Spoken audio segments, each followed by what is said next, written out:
Real winners don't give up.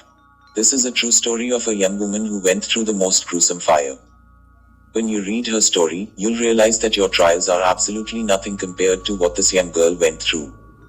It was September 25, 2000. Maricel Apatan was an 11-year-old girl in Zamboanga. On that day, this little girl went with her uncle to draw water. Along the way, 4 men met them. They were carrying long knives. They told her uncle to face down on the ground and they hacked him on the neck and killed him.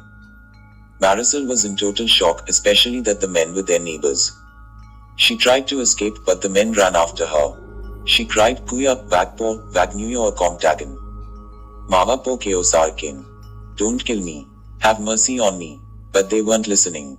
With a long knife, a man slashed her on the neck too. Maricel fell to the ground and lost consciousness. When she woke up, she saw a lot of blood. She also saw the feet of the men around her, but she pretended to be dead. When they walked away, Maricel ran back home. But along the way, she saw that both her hands were falling off. Because the men hacked them too. She cried but she kept running. Sometimes, she would faint and fall to the ground. But she'd regain consciousness and run again. When she was near her home, Maricel called her mother. Upon seeing her daughter, her mother screamed in terror. She wrapped her bloody child in a blanket and carried her to the hospital. Here was the problem: from her house to the highway, it was a 12-kilometer walk. It took them 4 hours just to reach the highway.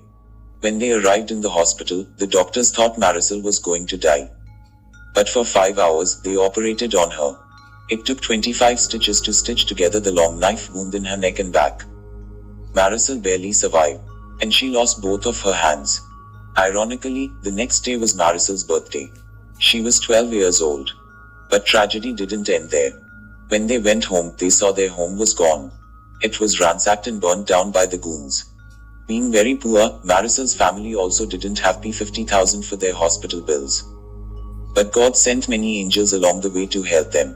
Archbishop Antonio Ledesma, a distant relative, paid for hospital bills and helped them bring the criminals to court. They were sentenced to prison.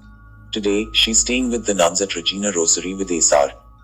Epi Brazil OP.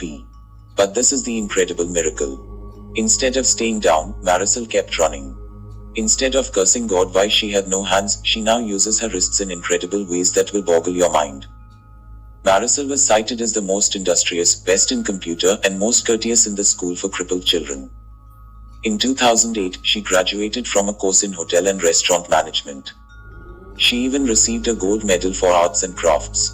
In 2011, she finished her education to be a chef. Yes, a chef without hands. Nothing can stop this young lady from reaching her dreams.